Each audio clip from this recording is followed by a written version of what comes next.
Ya. Mm. Oh, qué estrés. Esperen, Espérenme. déjenme. Ah, sí, espérennos. Taratata. Ese no es como del atleta. Sí, es otra la melodía. Que no sé Yo sé si, qué melodía estáis pensando. que si comparto esto y después, por ejemplo, pongo esto, ¿se sale el power? No, está bien, sí funciona. Sí, porque después tengo que leer algo que no quiero que se comparta. ¿Ah? ¿Se está viendo el power? No, No. Se ve. ¿Ahora? ahí se ve el power. Ya, pero es que en un momento tengo que leer, po. Otra cosa. Ah, pero le ponemos la diapo un segundo. Este es el taller. y Después lo sacáis. Ah, bueno, y después caché. ya. Eso. ¿La diapo?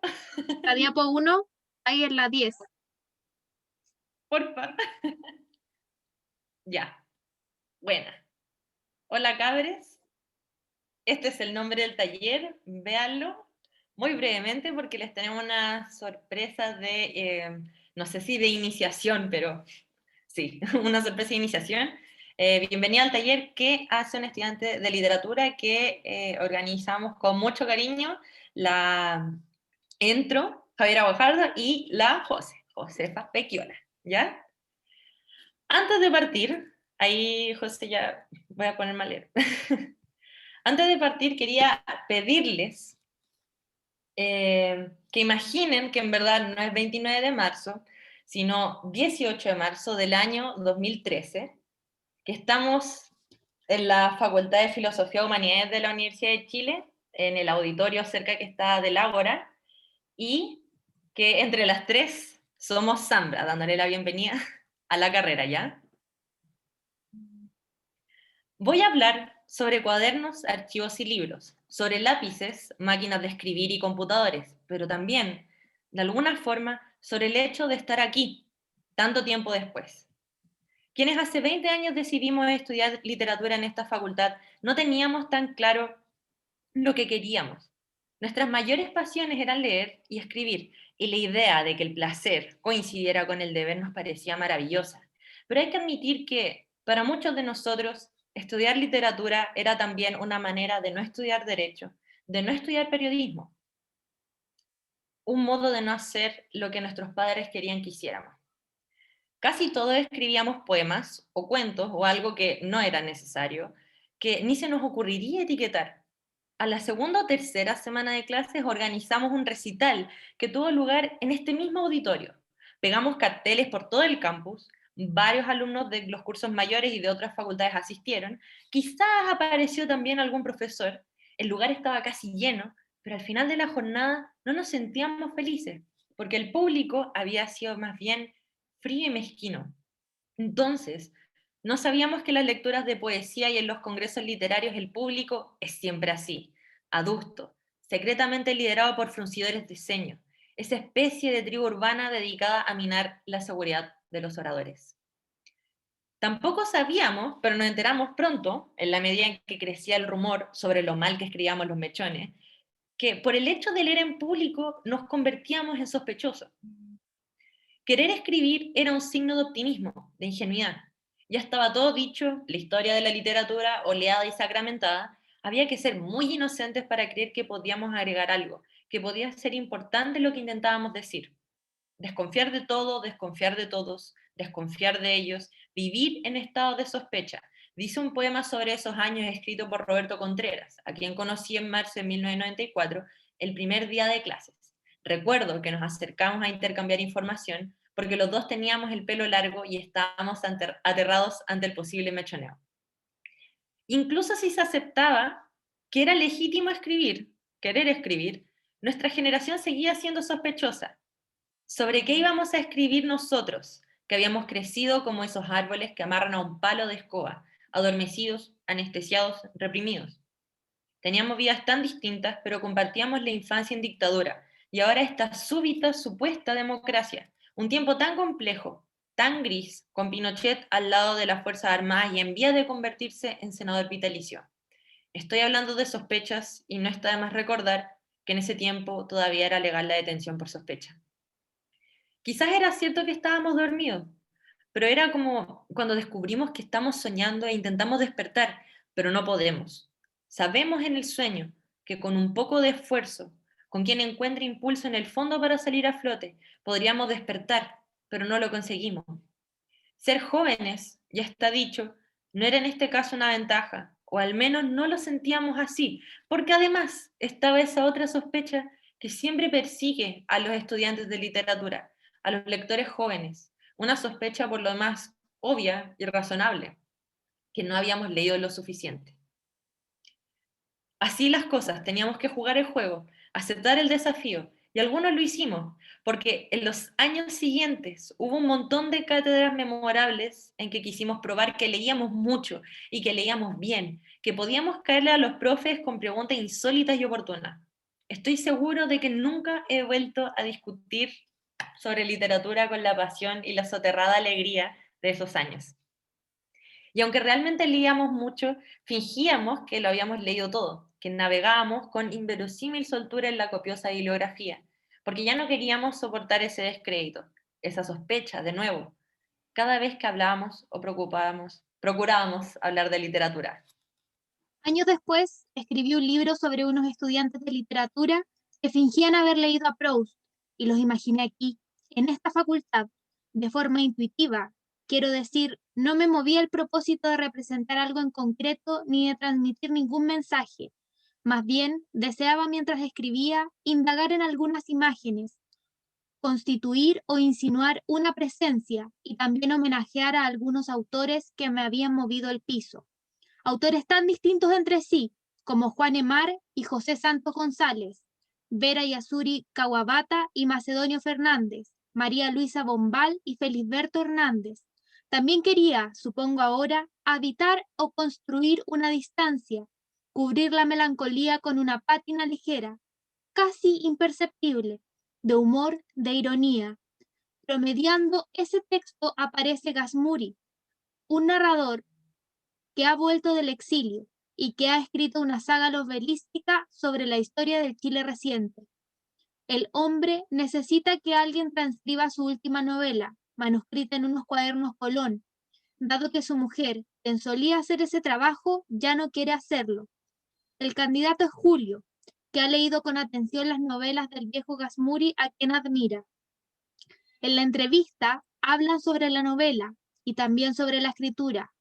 Gasmuri le pregunta a Julio si es escritor, si escribe a mano, y termina descalificándolo o menospreciándolo. Los jóvenes no conocen la pulsión que sucede cuando se escribe a mano, le dice. Le habla de un ruido, de un equilibrio raro entre el codo, el lápiz y la mano.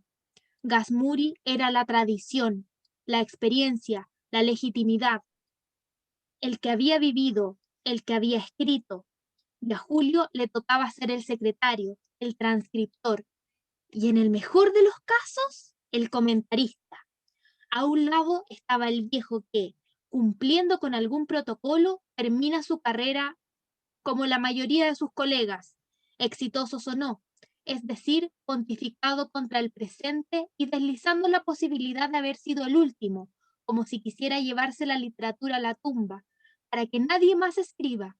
Al otro lado estaba el desafío de los escritores jóvenes, de los aprendices, como Julio, como nosotros, encontrarse con el peso de las palabras, reconquistar su necesidad, incluso cuando sabemos que se han vuelto todavía más transitorias, más perecederas, más borrables que nunca. Las sospechas perviven, solo varían de signo o de énfasis. Las generaciones actuales, por ejemplo, crecieron leyendo y escribiendo en pantalla, y lo más fácil es apelar a eso para descalificarlas. Se dice que no poseen la experiencia del libro, lo que convertiría a los jóvenes en lectores de segunda o tercera clase, porque manejan una idea distinta de la lectura, porque para ellos la literatura es sinónimo de texto más que de libro. Me interesan posiciones más abiertas a los matices, como la de Roger Chartier, quien pone en perspectiva histórica los cambios y advierte que no deberíamos desdeñar las nuevas formas de escribir y de leer provocadas por la revolución digital. Comparto el temor ante la presunta desaparición de los libros de papel, pero también suscribo el fervor ante el efecto democratizador de los libros electrónicos. No podría ser de otro modo, porque, como casi todos los de mi generación, crecí leyendo fotocopias. En la primera versión de mi biblioteca había algunos libros, pero los mayores tesoros eran los anillados de Clarice Lispector, de Manuel Boff, de Roland Barthes, y las fotocopias de la nueva novela de Juan Luis Martínez, de proyectos de obras completas de Rodrigo Lira, o de cualquier libro de Enrique Lin, nos parecían más valiosas que alguna onerosa primera edición de Neruda.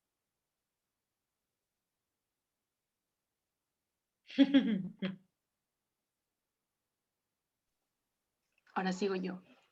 A pesar del bullying, seguimos escribiendo. Estoy exagerando, por supuesto, porque algunos espacios, a veces tan valiosos como el polifónico taller de poesía Códices, que dirigía Andrés Morales, donde conocí a algunos amigos que me acompañan hasta ahora. Entonces, la única forma de dar a conocer nuestros escritos era aún la forma impresa, y como es natural, soñábamos con publicar libros.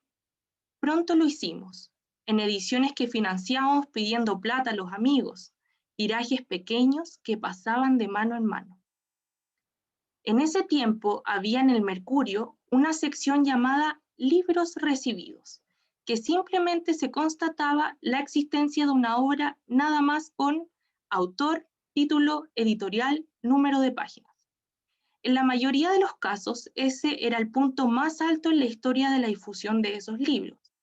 Digo esto porque la generación siguiente a la nuestra ya tuvo blog y fotologs y páginas web y redes sociales donde colgábamos los poemas, los manifiestos y los contramanifiestos, las estratégicas reseñas, las listas de filias y fobias, las peleas y las calurosas reconciliaciones que animaban la vida de toda generación literaria. Nosotros llegamos tarde a eso, no lo entendíamos bien. Nuestras peleas eran feroces, éramos tanto más alcohólicos que el poeta chileno promedio, pero no alardeábamos. Comparados con los más jóvenes, éramos más tímidos, más tartamudos y quizás también más orgullosos, porque nos parecía irritante la idea de promovernos, de mostrarnos, de apelar discursivamente a la juventud o de acosar a los rockstars de la poesía chilena pidiéndoles los invariables prólogos, las consabidas cartas de recomendación. Y seguíamos creyendo en el papel y buscando ahí una posible y esquiva legitimidad. Seguíamos, por así diciéndolo, leyendo los diarios, tardábamos en darnos cuenta de que la prensa se encontraba a perder la importancia tremenda que había tenido hasta entonces. Y aún escribíamos a mano, en cuaderno, epigonal, silenciosamente, y odiábamos los computadores.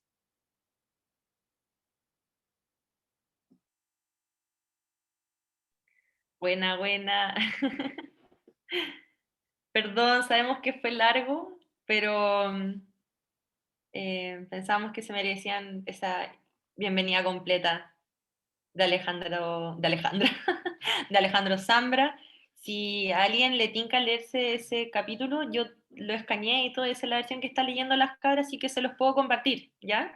Y José, ¿podía agrandar el PPT para que vean como bien? La idea se nos fue, pero la idea es que mientras les contábamos esto, vieran el auditorio.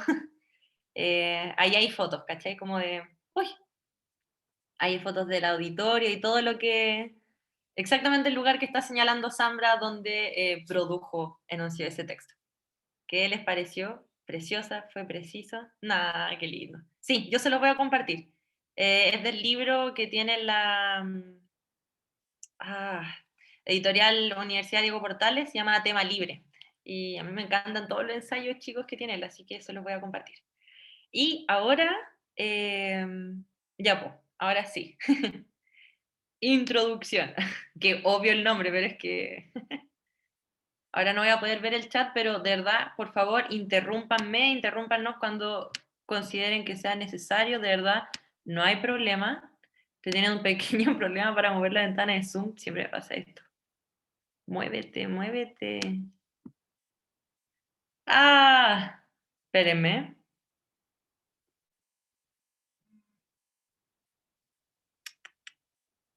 Cada necesito ayuda, creo. A ver, ¿Qué vista. pasó?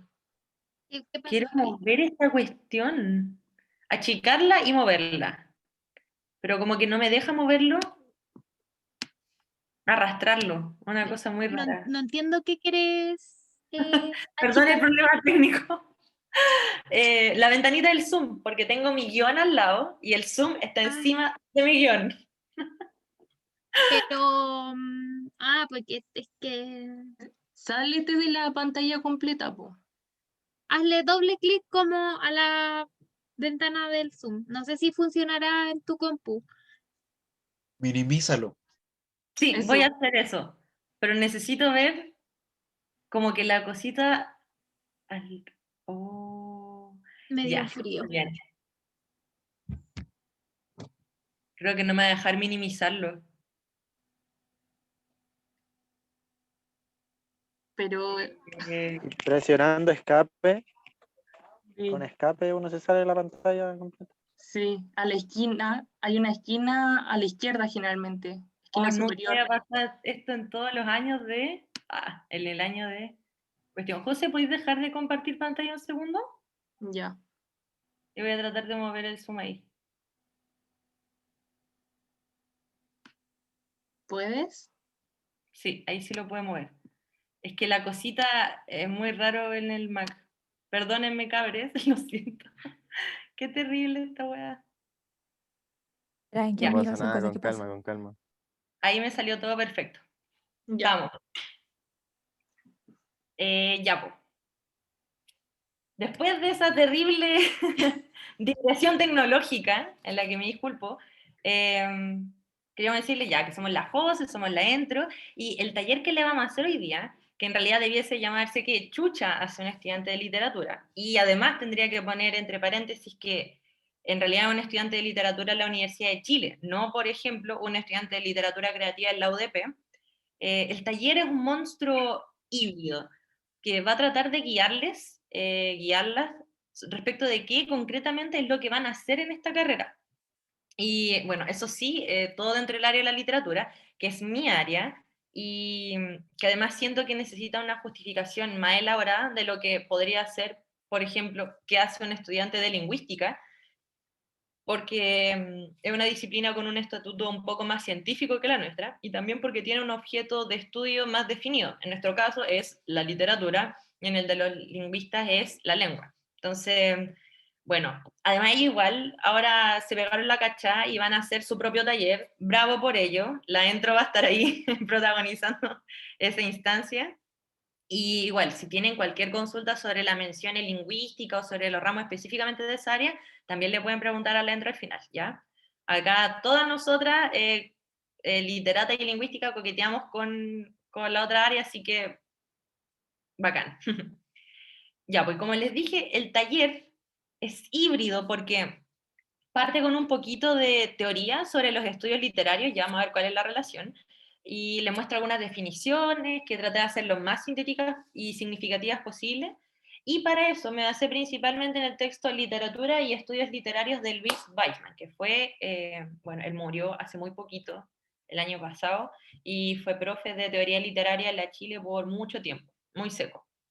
Pero el taller es híbrido además porque también tiene indicaciones muy concretas sobre qué es lo que, como ya le había dicho, efectiva y concretamente hacemos los estudiantes de literatura cuando cursamos nuestros ramos. Y para esto me ayudé en un gran texto, yo creo que es uno de los mejores textos que me han pasado en la U, que es del profe Ignacio Álvarez, él hace clases de europea, y se llama Leer, Analizar, Interpretar, Juzgar. 4 operaciones básicas de los estudios literarios. Y bueno, de esas operaciones, de esas 4, nosotras vamos a presentar 3.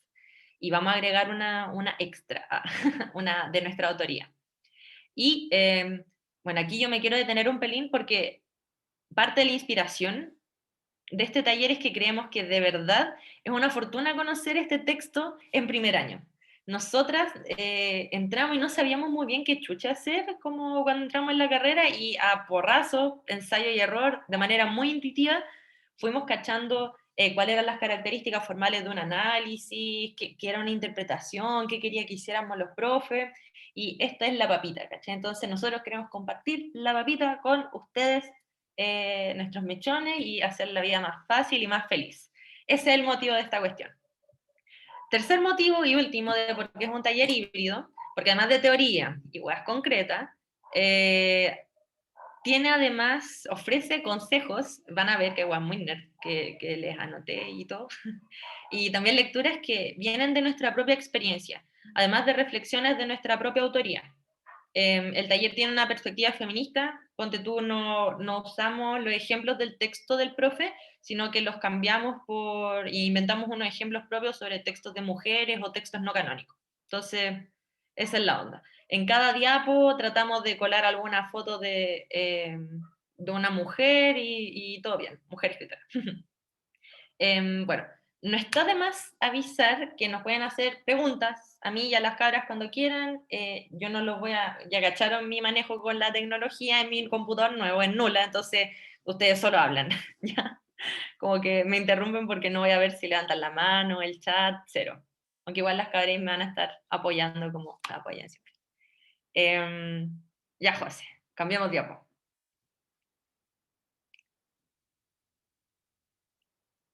Buena. Los estudios literarios. Entonces, bueno, algo muy importante que hay que decir es que el estudiante de literatura no hace necesariamente literatura. Y de hecho, dije necesariamente porque de vez en cuando te dicen así como ya, ándate en la volada, escribe un ensayo, escríbete un poema, pero no es lo que hacemos. Nunca hacemos esa weá. Lo que hacemos son estudios literarios. Y entonces, eso, así como métansele en la psique. ¿Qué hace un estudiante de literatura? Si es que llega tu mamá en la once y te pregunta, tú le dices, mamá, yo hago estudios literarios que además tienen 3 subdisciplinas, que son la teoría literaria, la historia literaria y la crítica literaria, que son las cosas que le voy a definir un poquito ahora. ¿Bien? Estudiante de literatura, hace estudios literarios, que tiene 3 hueas. Eso. Ya. El trabajo de la teoría literaria es conceptualizar generalidades a partir de las obras literarias. Busca definir al objeto de estudio. De hecho, en Introducción a la Teoría Literaria, como que hay toda una unidad en que uno está así hueando alrededor de la pregunta, oye, ¿qué es la literatura? Y hay muchas teorizaciones y uno nunca va a saber.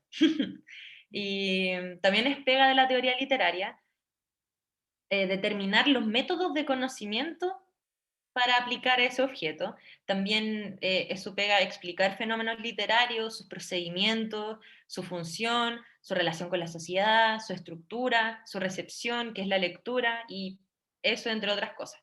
Entonces, como toda teoría es analítica, sistemática y especulativa, y tiende a poner en duda el sentido común o pretende hacerlo.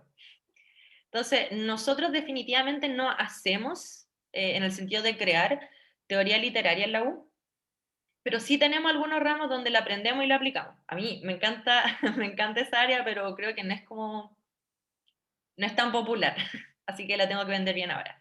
Y bueno, en esta área se pueden encontrar ramos como estética, teoría del discurso, introducción a la teoría literaria, que es el único ramo de teoría de los primeros 2 años. Antes no era así, antes habían tantos ramos de teoría como de literatura europea y bla, bla. Y bueno, también voy a hablar un poquito de esto al final de la presentación. En el área de teoría literaria se enseñan las teorías críticas, que son los estudios culturales, los estudios postcoloniales, se puede decir estudios latinoamericanos y también la teoría feminista, que en sí son un mundo completo y son la mejor hueá del mundo. Eso. Y bueno, lo quiero uno o no, siempre siempre que hacemos crítica literaria, en la U vamos a estar dialogando o aplicando de una u otra manera alguna cuestión de teoría literaria.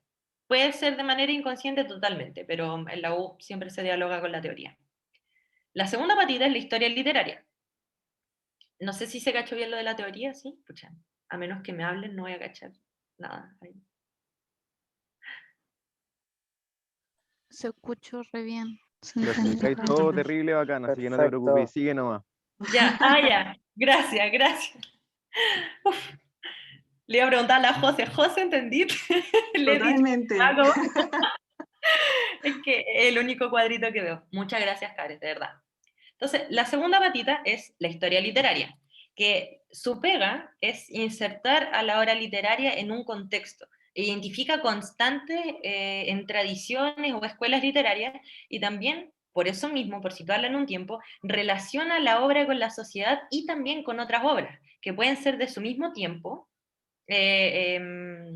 textos literarios contemporáneos, o sea, coetáneos, o puede ser la relación diacrónica con otros textos, es decir, como la recepción de este texto en el tiempo, bla, bla. Entonces, algo maravilloso de la historia literaria, que lo van a cachar en teoría, es que da cuenta, además, a mí me encanta esta parte, ¿verdad?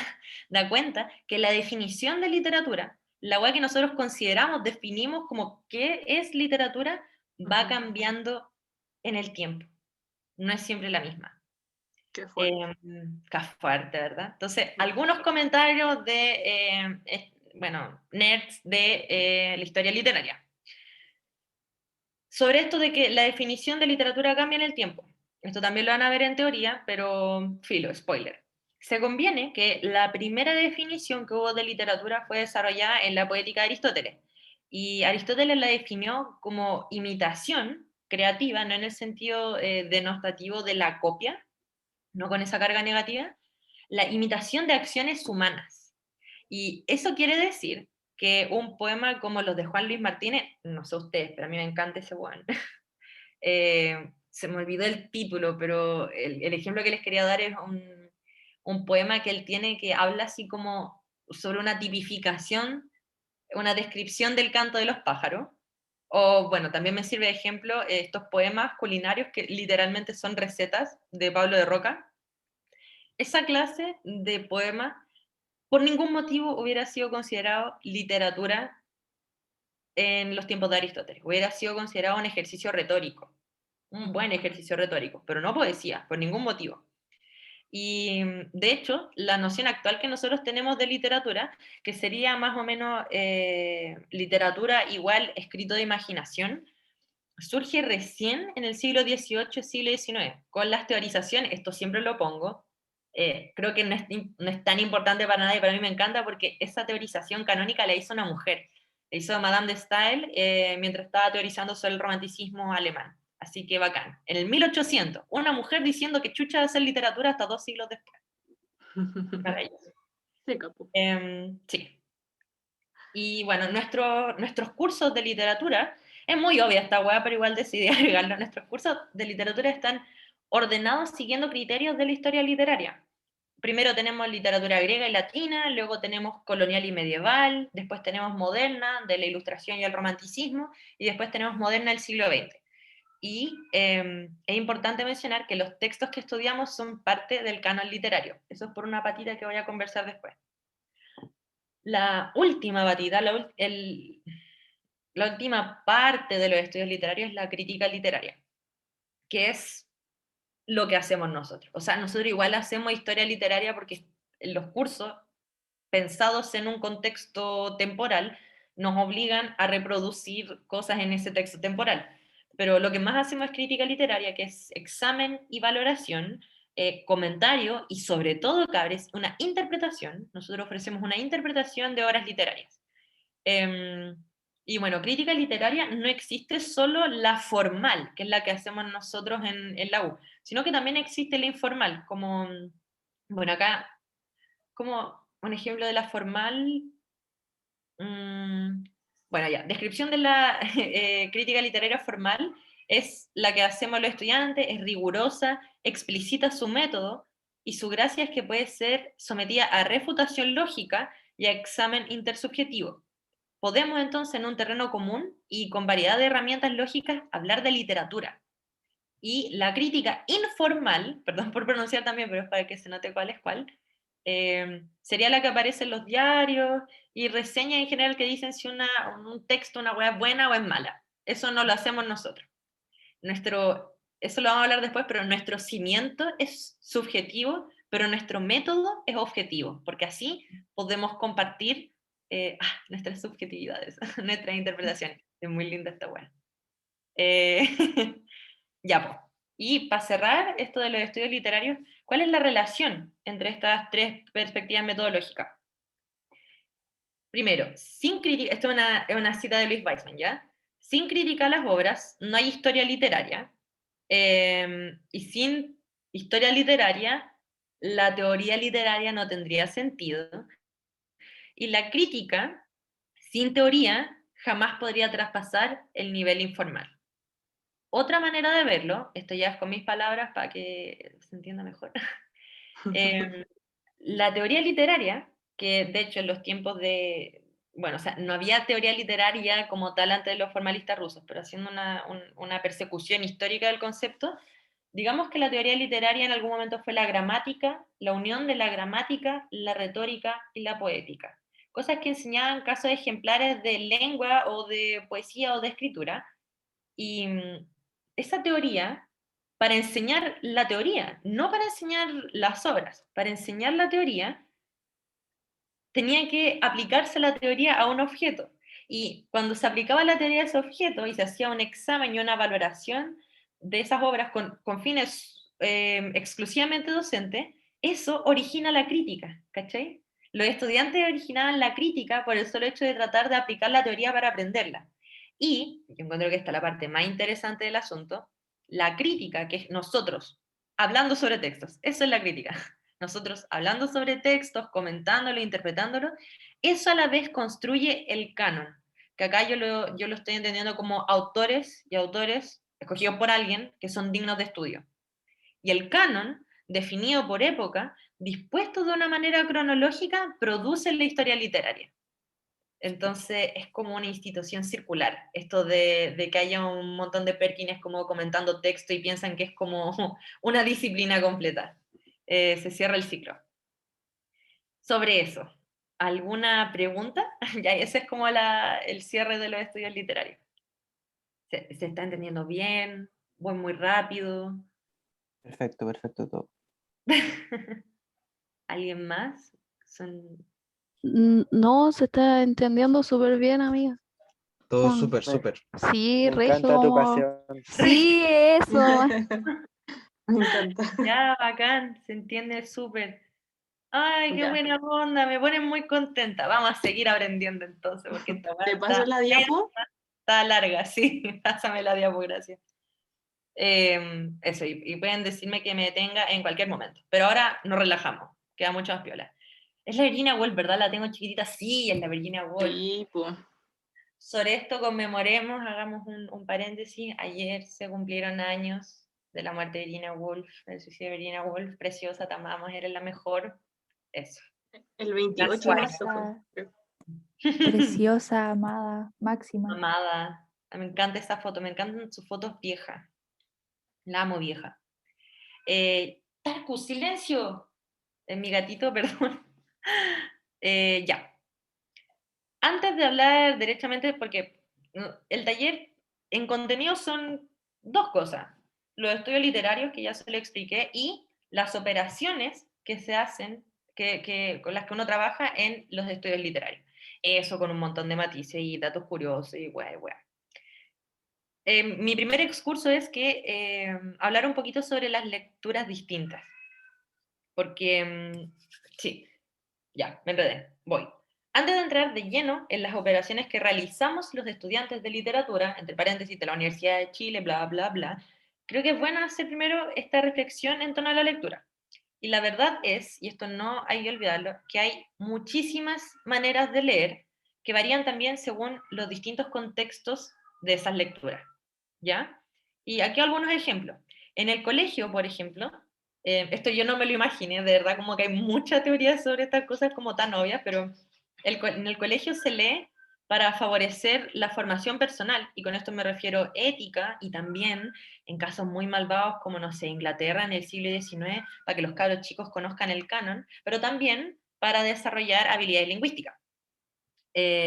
Otra clase de lectura es la que desarrolla los diarios, que son lecturas que meramente califican de bueno o malo la calidad artística de los textos, que eso sería como la crítica informal, que les avisé ya que existía y que no es lo que hacemos nosotros, pero que tiene su brillo, porque los diarios, de hecho Zambra lo tiene en uno de sus libros, los diarios están obligados, o como son tan contingentes, a escribir sobre las novedades. Entonces insertan obras nuevas, obras literarias nuevas en el boca a boca social. Y es como el primer vínculo con los lectores, en la primera apertura, sobre todo en el tiempo que no estaba internet y todo el cuento.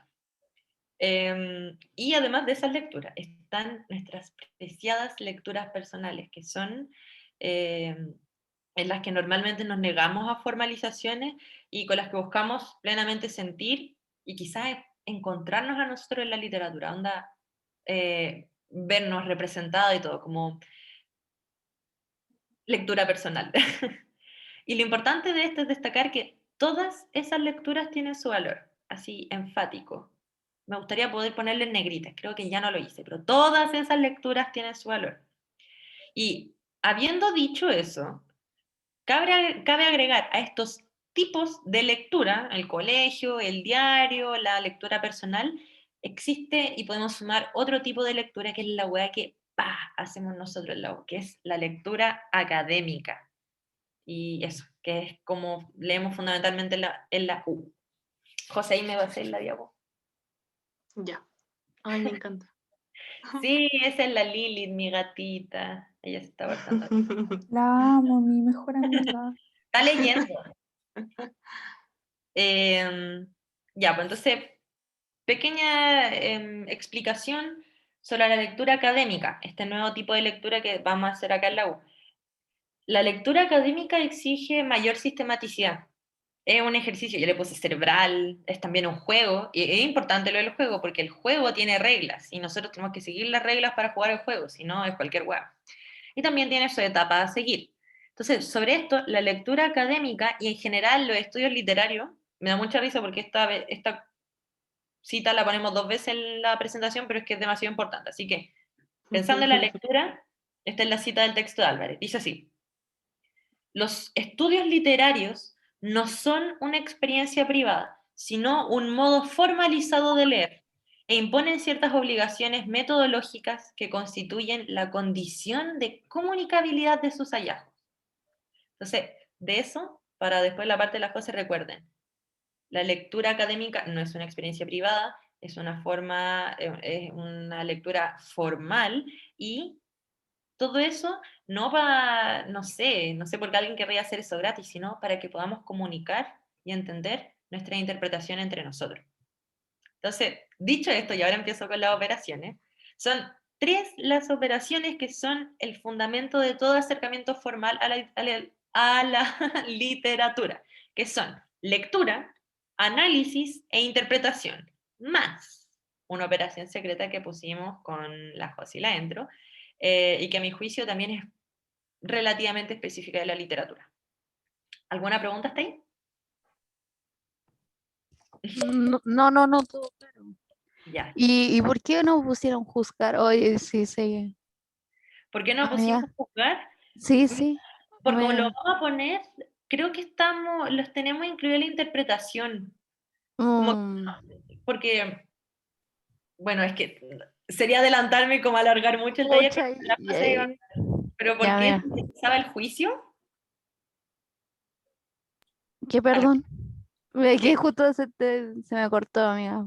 ¿Cuál fue la ¿Por pregunta? qué te interesaba el juicio? No, solamente porque como no lo incluyeron y son 4, ay, yo dije, ay, Ah, ¿por qué lo sacaron? ¿Qué pasó? ¿Cuál es el chisme? ¿Cuál es el chisme? Vale. ¿cuál es? No, yo creo que de verdad son útiles las 3 primeras y la que vamos a agregar, de verdad. Así confíen en nosotras, ya casi estamos en el último año. Confíen. Yo creo que es una buena selección. José, ¿tú? Sí, yo también creo. Confío con bacán. José, ¿me cambiáis a la Lilith? Ya. No, preciosa. Ya. Ya, pues entonces esta parte se pone súper personal. Antes yo dije, vamos a empezar las operaciones. Mentira, todavía queda una parte. Porque si el ejercicio aquí, y con aquí me refiero a los estudios literarios, que es la wea que hacen los estudiantes de literatura, si lo que hacemos aquí no es crear literatura, entonces ¿para qué chucha estamos acá estudiando literatura hispánica en la Universidad de Chile? Yo le hice una lista de cosas que yo encuentro que por la que la raja estudiar esta cuestión. Yo soy súper evangelizadora, no se sientan amedrentados por esa cuestión. Antes de estudiar esto, estudié 3 años de ingeniería y amo la carrera. Para mí fue como un cambio de vida, así, del mal. Ujú. O sea, del mal del bien. Todo. Como diría la José, conjunción de contrarios. Exactamente. Eh, ya, pues. Primera razón de por qué es bueno estudiar literatura. Porque estudiando literatura, yo asumo que a ustedes les gusta mucho leer y bla, bla, una se expone y conoce caleta de obras literarias. Una lee muchísimo, o sea, siempre leí mucho más de lo que leía antes, antes de entrar a literatura. O sea, nunca conocí a alguien que lea menos de lo que leía antes. Y sobre eso, lo que no lees, lo que no alcanzas a leer, queda como una nube infinita de bibliografía sagrada que te va acechando, lo que, ok, sí, es motivo de ansiedad también perpetua, pero también es motivo de felicidad y curiosidad ilimitadas. Ujú. Primera razón. Además, uy, me atoré. Estamos aquí para abrir otras posibilidades de lectura, puesto que ahora estamos capacitados para insertar una obra en una tradición, como los cursos son históricos y todo, y también porque podemos desbloquear más de los significados disponibles de los textos ahora que contamos con este recurso de la lectura académica. Entonces, bacán. Tenemos un logro desbloqueado, podemos leer como mejor, ¿cachai? No mejor porque sea mejor leer académicamente que de la otra manera, sino que sumaste un modo. Segunda razón es que acá una desarrolla herramientas lógicas y de análisis polentas. Ya van a ver por qué. Es medio peludo igual estudiar esta carrera, pero es maravilloso. Y yo diría que acá, gracias a eso, uno gana el poder de defender una idea. Y me imagino que esto también aplica para todas las humanidades. En eso no voy a decir que somos como distintivos de, no sé, el resto de la facultad. Tercera razón, nos sirve para sortear la incomunicabilidad de la interpretación y eso implica que también en el carrete vaya a poder conversar más con tu amiga que se leyó el mismo libro y van a poder discutir de una manera mucho más nutritiva porque puedes explicar los pasos que seguiste con mejores herramientas y de mejor manera. Además, punto 4, estudiar acá es bacán porque pone en relieve, y me encanta esta parte, los estudios literarios ponen en relieve las bondades de la experiencia estética, a esto me refiero la experiencia del arte, así como pasar el arte, que es desestabilizadora, tiene potencial crítico, es impredecible, pero además, y eso también, bueno, justo sale la cita siguiente, pero además junta eso, la experiencia estética y la experiencia artística, con la obligación ética propia de las humanidades. Cuya naturaleza es, y aquí voy a citar a una profesora también, estoy citando a puros profes de acá, porque la idea es que como que vayan conociendo, la profe Botinelli, dice así: la naturaleza de las humanidades es el pensar, lo estoy citando mal, démosle, el pensar, el reflexionar sobre la existencia y discutir críticamente nuestros modos de ser en y con el mundo. Entonces, ¿qué pasa? Estudiar acá, según yo, alimenta brutalmente nuestro espíritu crítico. Yo creo, yo sostendría que más que ninguna carrera, y después les voy a mostrar por qué. Pero eso, tenemos lo mejor de dos mundos, el arte y la obligación ética de hacer una contribución a la reflexión del mundo. Y la última razón de por qué sería tan conveniente estudiar esta carrera, y ustedes tomaron como una gran decisión en su vida, es por su vocación humanista y pedagógica. Y sobre esto tengo una cita también, que también es de Botinelli. Dice así: las humanidades no constituyen una simple disciplina dentro de otra, sino un modo de habitar el mundo. Un modo de habitar el mundo, los estudios literarios.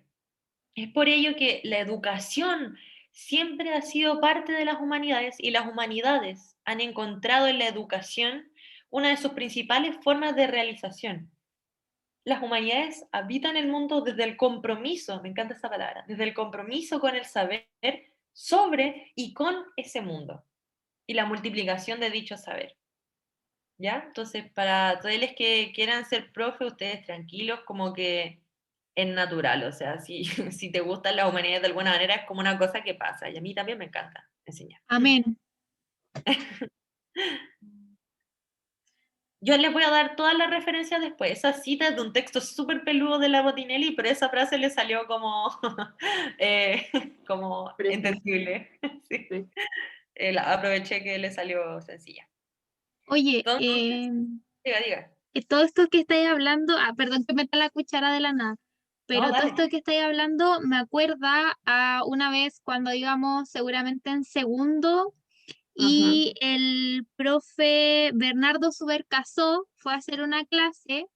De la No, Araucana. éramos mechona, estábamos en segundo semestre, Escrituras de América Colonial, y bueno, va a hacer una cátedra sobre la Araucana, y de repente Ujú. Bernardo Subercasó, que tiene muchos años y mucho conocimiento, y dice así como que él espera que todo este conocimiento tan grande que estamos adquiriendo no nos quite por nada del mundo la lectura inocente, y que podamos seguir riéndonos y que podamos seguir llorando con la literatura. Y eso me quedó ahí a mí muy, muy, muy, muy grabado. Y quiero que también llegue a usted. Qué lindo. Nos hizo una clase de la Araucana, me acuerdo. Lo amo mucho. Pucha, yo falté esa clase, como que habré estado, no No, sé. tú no tenías ahí con nosotros en esa sección. Sí, No sé, no, nosotros porque estábamos, Sí, era en la luz. en la otra estaba el Tommy, creo, y sí fue súper caso a hacer una clase en algún momento. Ah, Quizás nosotros fue como de la estábamos con oficina luz y teníamos clase hasta la hora del hoyo, como hasta las 8 de la tarde con luz, porque era eterna esa clase. terrible. Me encanta, bueno, hay que conocer a ese profe. Él también es una eminencia de la facultad. Bueno, sí. Bacán. ¿te cambio de diapo? Ya, sí, ahora más encima vamos a empezar recién. Ya, pero creo que vamos relativamente bien con el tiempo. Bueno, esto es solo spam. Yo les dije, hay spam de mujeres bacanas. Ese es Mariana Enrique, escritora argentina. Me ¡Wow! encanta. Brutal. Porfa, lean Sugerencia, cosas de ella. Son una sí, joya.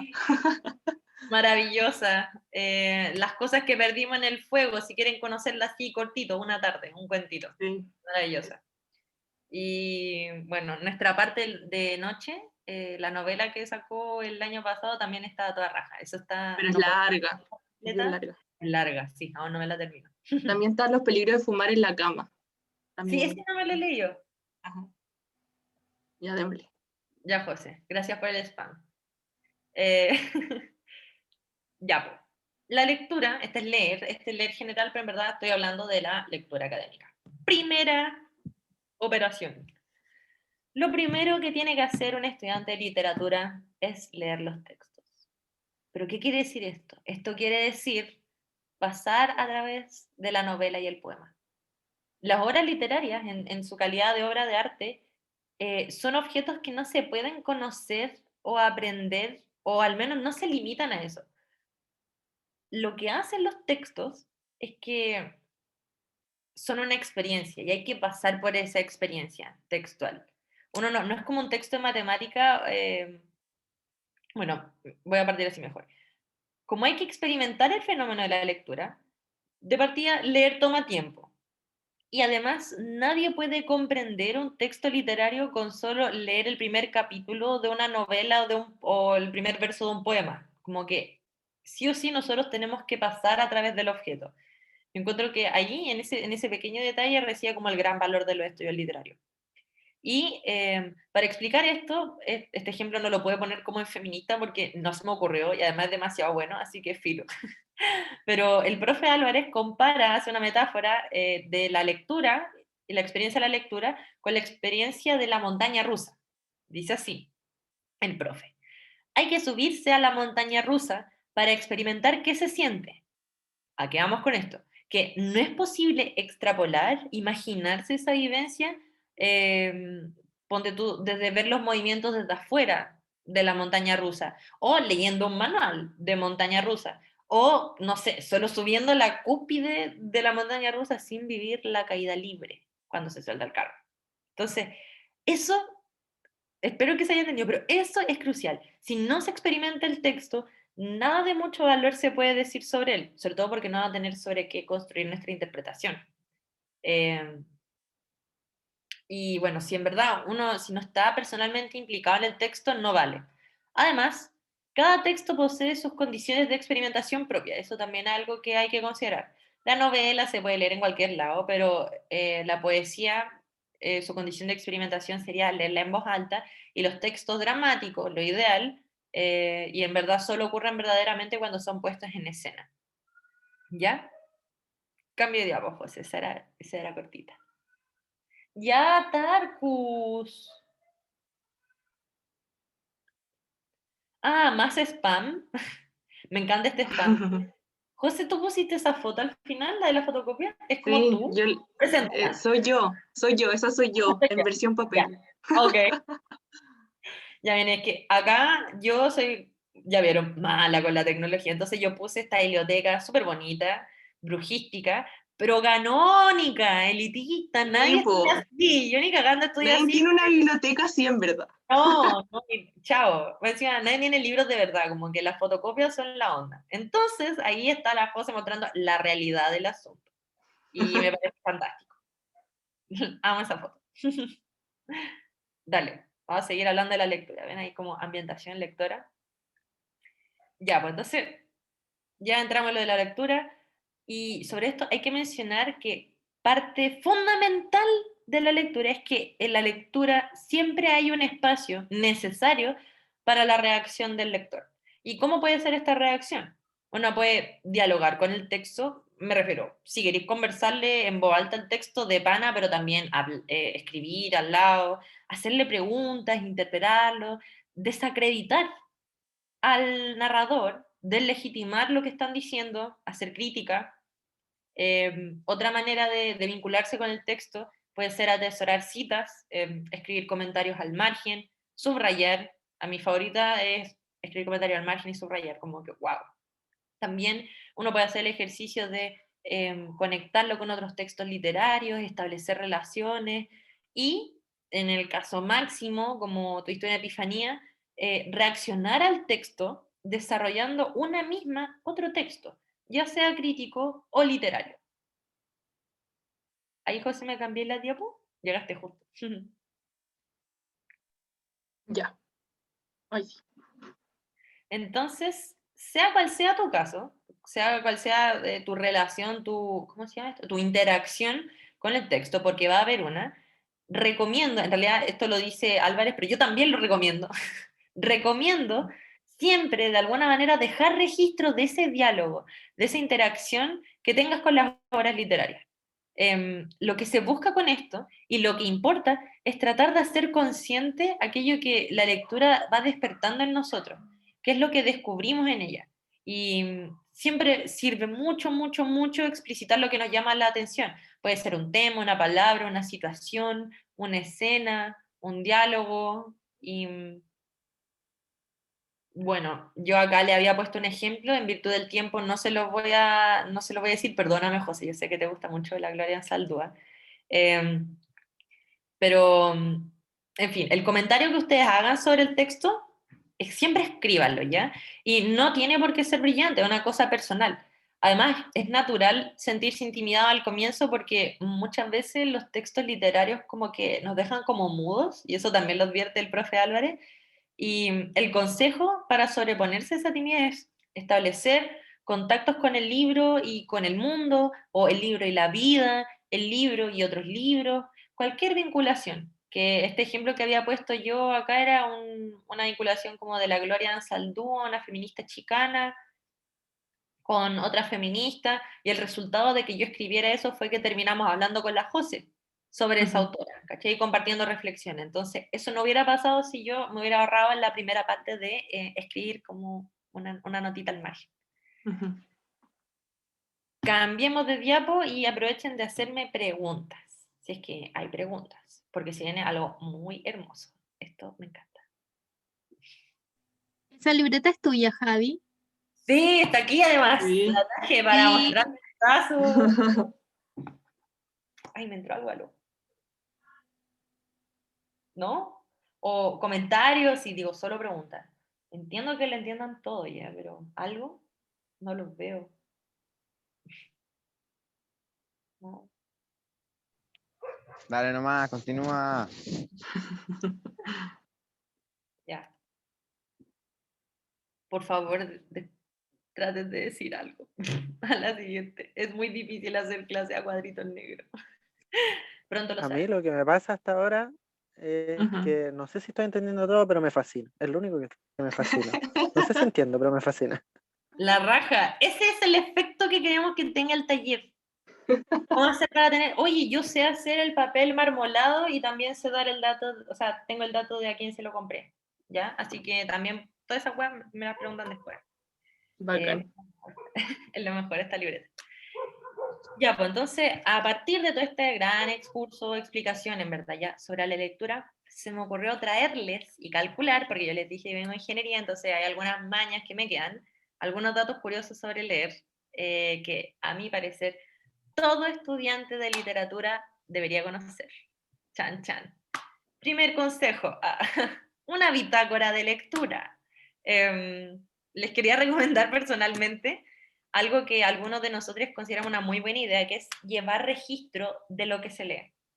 En la carrera vaya a tener tantas cosas que leer que es muy normal, demasiado normal, sobre todo los primeros 2 años, olvidarse de no solo los contenidos y la historia de los textos que uno leyó, sino también olvidarse si leíste algo o no, o si conocía al autor siquiera, o simplemente inclusive perder de vista textos que después te van a servir. Entonces, es muy bueno ir anotando lo que uno lee, sobre todo porque también genera esa sensación de que uno va avanzando y después va a ir cachando así como, wow, que mucho sé.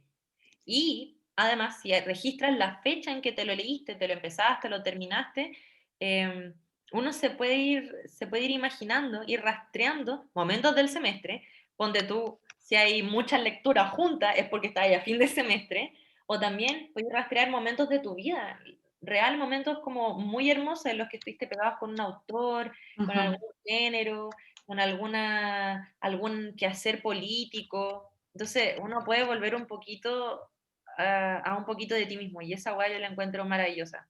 Yo mi bitácora la tengo desde fines de segundo año y es sagrada. De hecho, le puse así como un reglamento no un reglamento, así como las leyes de la bitácora, uno no le mienta a la bitácora, anoto qué weas me leí entera, qué weas me leí hasta la mitad, pongo todos Ujú. los textos críticos, pongo hasta, o sea, los textos de mis amigas, pongo todo, así como que no sufre el canon. Y es Tengo, maravilloso el ejercicio. Ay, Javi, quiero intervenirte y hacerte unas preguntas. diga, mire. Justo ahí en la foto dice leer último cuento de Tomás Lewin. ¿Es Tommy, nuestro Tommy compañero? Sí, ¿dónde dije eso? No, en la libreta sale, la estoy leyendo de acá. Sí, Ah, me Weona, que encanta. tenía, el Tommy, sí, son los cuentos Me del Tommy. encanta. Que tenemos amiga, un amigo que escribe muy bien y manda sus cuentitos para que los leamos. Me encanta. ¿Viste? Está en mi libreta. amiga que tenía buena vista, yo no leo lo que dice la foto. Yo tampoco leo. La cagó, Yo creo- ¿verdad? Biblia. Los genes, pues niña, los genes. A mí me gustaría hacer una pregunta. Diga. Dale. Me gustaría preguntar, ¿ese amigo tiene alguna página? ¿Cómo puedo rastrear ese amigo ahí? Uf, está congeladito ese amigo en la carrera, así que anda medio desaparecido. Pero espérate, yo sé que igual lo puedes rastrear porque su cuento salió publicado en Santiago 100 palabras, Pero Sí, eso mismo. no, ese es en el que me leyó. pero Ah, ahí hay No, algo del pero como, claro, si quieres leer algo de él, eso está disponible como en línea. Sí. Si no, yo también le puedo pedir si puedo compartirte el cuento que me mandó él, que a mí me gustó mucho. ¿Cuál Es cuento largo. era? Ay, era un bar, alguien miserable, circular, no me acuerdo bien. Ah, Pero me acuerdo de Sí, que, ¿viste? Me yo acuerdo también me acuerdo mejor de ese. que si no lo hubiera anotado en la libreta, imagínense, la bitácora. cuático Eso. eso de la bitácora, el registro ahí. Sí, es una muy buena idea. Es una Ya buena bueno, idea. y sí. Y otra cosa, no sé si alguien cacha a la Natalia Berbelagua, hace poco, o sea, no hace poco, pero hace unos años sacó Hija Natural. Y la personaje que sale ahí en ese libro tiene la misma mañana de la Javi, que es hacer una bitácora con todas las cosas que leía y decía que le calmaba demasiado ver todo lo que había leído y cuando lo leí fue como, Javi, vean, la Natalia Berbelagua tiene como, o sea, su personaje tiene como literal tu misma mañana. Sí, no, es maravilloso, de verdad. lo recomiendo mucho. Y después se vuelve natural, así como cada texto terminado es un triunfo, así paz y la notáis. Y que tiene que terminar con un knockout. Ay, me perdí.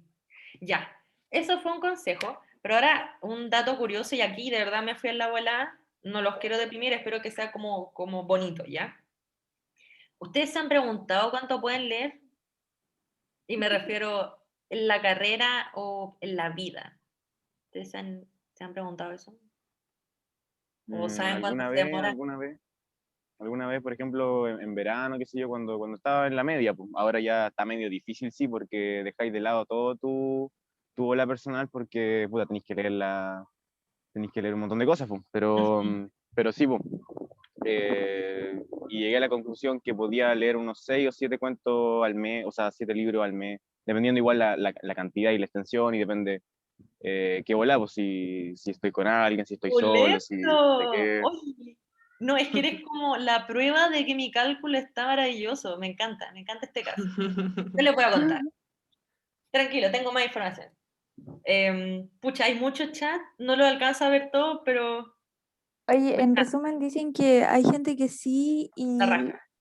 quiero destacar aquí a la Pony que ella tiene Goodreads, que es una aplicación Ego, donde eso tú leí, pones los libros y vas poniendo cuando los terminas y te pones metas anuales y es muy bacán. La raja. Ya miren, les voy a compartir algunas cifras. Algunas que no confío mucho porque las saqué de internet, pero igual la mayoría intenté recalcularlas yo misma, ¿ya? Esto es lo que saqué de internet. Un lector promedio lee alrededor de 160 palabras por minuto. Un estudiante universitario, sin embargo, lee 300 palabras por minuto. Y bueno, la Internet dice que se puede llegar a leer entre 350 palabras y 400 palabras por minuto si no está demasiado enfocado. Entonces, esa cifra no nos sirve, ¿ya? Nosotros tenemos que leer así con el alma y la experiencia de la lectura. Nosotros somos unos creyentes de la lectura. Aquí me puse a calcular yo. En una página Word llena de texto interlineado 1,5, letra Times New Roman 12, que es el formato que siempre nos piden para los trabajos, una página llena de texto ahí tiene aproximadamente entre 400 y 480 palabras. ¿Eso qué implica? Implica que nosotros podemos leer una página y media por minuto. Y recuerden, si uno lee todo el día, que es lo que habitualmente pasa, la vista se cansa y el cerebro también, se cansa el alma, no sé, puede pasar cualquier hueá. Entonces, nosotros no somos tan eficientes como eso. Estamos calculando, sí, ese es el ejercicio interesante de esta hueá, que estamos calculando una cota superior, que es lo máximo que podríamos leer nosotros en la vida. Tercer dato, estamos en la misma línea. Un superlector se lee 100 libros al año. Esto también salió de la internet. Lo que implica, como decía creo que el Pablo, lo que implica leer 8,3 libros al mes. Muy cercano a la cifra de un superlector. También los hay superlectores que se leen 200 libros al año, pero, tranquilo, no sufren, porque esa cifra la calcularon con libros de 125 páginas cada uno y usted debe ser anagrama, así como interlineado 2, letra 16, o sea, no, un chiste. Para deslegitimar esa cifra, si fuera por eso, Rojo y Negro de Stendhal, puta, no lo traje acá, pero créanme, 800 páginas el mote, equivale a 6 libros de superlector, y Moby Dick a 9 libros de superlector, que son como 1000 páginas. Entonces, la moraleja es que no se preocupen por la cantidad de libros, sino por la calidad de lectura. Y yo diría también de ojalá estar siempre leyendo. Esa es como la manera de ganarle al destino, estar siempre leyendo. Último dato curioso y consejo respecto a este es que elijan sabiamente. Leer 100 libros al año, digamos que entonces uno puede leer 100 libros al año, no los 200 que yo había dicho, 100. Ser un superlector y digamos que también te leíste entre eso, Moby Dick y Stendhal, Rojo y Negro. Y calculemos eso y pensemos también que vamos a vivir hasta los 80 años. Eso implica que en la vida nosotros podemos leer en la vida 6.000 libros aproximadamente. Y como referencia, esto de verdad yo lo medí de mi pared y como la densidad de libros y todo, así como hay mucho trabajo acá. Si llenas una pared de 3 por 2,5 metros, que es una pared normal grande, ahí caben, bien apiladitos, 1250 libros. ¿Qué significa eso? Que en tu vida, ay, yo señalándolos a todos, en tu vida vas a poder leer una pieza completa, si te esmeras. Una pieza, las 4 paredes llenas, obviamente no el techo ni el piso. Entonces, también, todo el que diga que se leyó más de una pieza, más de los libros que caen en una pieza, es un chanta, probablemente, así que ojo ahí. O lee mal. Eso es lo que se puede hacer en la vida. Entonces, conclusiones de estos datos maravillosos que a mí me encantan. Conclusión 1. Por muchos libros que podamos leer, la cantidad no es infinita. Eso a mí me da mucha ansiedad. La cantidad no es infinita. Entonces, mi consejo aquí es siempre, siempre, siempre priorizar las lecturas que a ti te interesan personalmente. Leer las weas que te gustan. O, bueno, weas que no te gustan, pero que sabéis que te van a ayudar a entender weas que pensáis que te pueden gustar, ¿ok? Eso se puede matizar. Y en el contexto de esta carrera, nosotros tenemos la suerte de que los profes suelen darnos como un grupito de textos, un set, en el que nosotros podemos elegir sobre qué hacer nuestros trabajos. Y a veces uno comete el pecado de elegir el libro más corto o el libro que se siente que va a ser más fácil, pero no. Mi consejo es que lean el libro que piensan que les va a gustar más, el que les tinque más. Y además así uno aprende mucho, mucho más por todo este proceso subjetivo que también le va a describir la José, que tienen que ver con los estudios literarios. Aparte de eso, algo que se desprende de esa cuestión es que hay que acabar con el elitismo de la lectura. Fuera esa weá. Como dejas de leerte como lo que deberías estar leyendo, además de, me refiero fuera de la U, como que si no hay a tomar el ramo del Quijote y no te interesa el Quijote, weón, no te leas el Quijote. O cualquier cosa que sea como terriblemente canónica, no sé, la Divina Comedia de Dante, yo no sé a quién puede no interesarle la Divina Comedia de Dante, pero si no te interesa, no te la leáis. Y lee cosas que realmente te den ganas. Sobre esto, muchas veces lo que estuvo fuera del canon, lo que fue considerado basura, no sé, pues ahora Crepúsculo o novela histórica, después se volvió un clásico de todos los tiempos, como de hecho fue el caso de Frankenstein, que fue vilipendiado al principio como novela gótica y ahora lo pasan en la Universidad Sudaca de la Universidad de Chile como texto canónico. Así que eso. Y observación kawaii para ustedes cuando se hallen depresivos y eso, vale la pena tratar de vivir más para leer más. No sé, pues si viven hasta los 100 años van a agregar una pared completa a su lectura, imagínense, es mucho. Así que eso. Y con esto vuelvo a lo que decía Álvarez, la reacción del lector, la reacción del lector es el punto inicial de toda interpretación literaria. Ninguna interpretación vale la pena si no nace de cierto interés por el lector en el texto. Ahí cámbiame nomás diapo, José, y acepto comentarios, preguntas. Perdón, creo que me estoy demorando.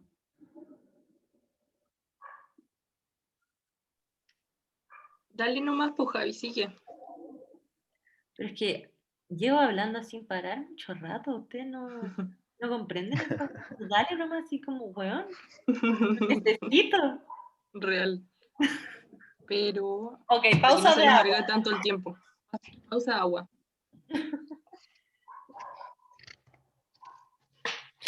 Mira, salió lo que dijo la José.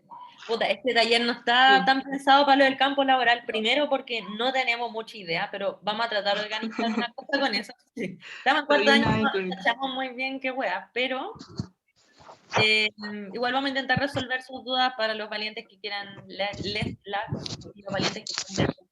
Igual en el futuro yo creo que Pía podría sacarse un taller, ¿o no? Que no sé si lo dijiste porque justo vi otra cosa. Claro, Sí, es eso que iba a puede decir también. ser. Estábamos pensando en volver a sacarnos un tallercito, pero hay que No, no planearlo. hacemos práctica porque no es una carrera, esto es una licenciatura en Claro, no hay lingüística título. y literatura. Claro, no hay un título aquí. Si después quieres entrar al programa de formación pedagógica, ahí sí tienes tus prácticas desde el primer semestre. Pero Ujú. la licenciatura como tal no es una carrera, por lo tanto no hay prácticas. Tengo la Sí, impresión que sí se le puede decir carrera y no profesión. Como que debe quedar alguna palabra para decirle a lo que hacemos. Como que si no una carrera, es solo una licenciatura. Sí, Tipo, Somos licenciadas, por final. me da wea. Díganos, Solo nos interesa licenciada. Un grado un área. académico. Un grado Eso, un académico. grado académico. Excelente, sí, exacto. Eso. Ya, voy a seguir. ¿Ya? Ya, pues entonces, analizar. ¿Se acuerdan? Voy a repasar brevemente el mapa general.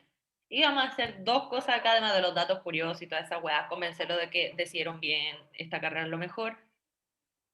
Lo que vamos a hacer es hablar de los estudios literarios, que es lo que hacen los estudiantes de literatura, que hacen crítica, historia y teoría.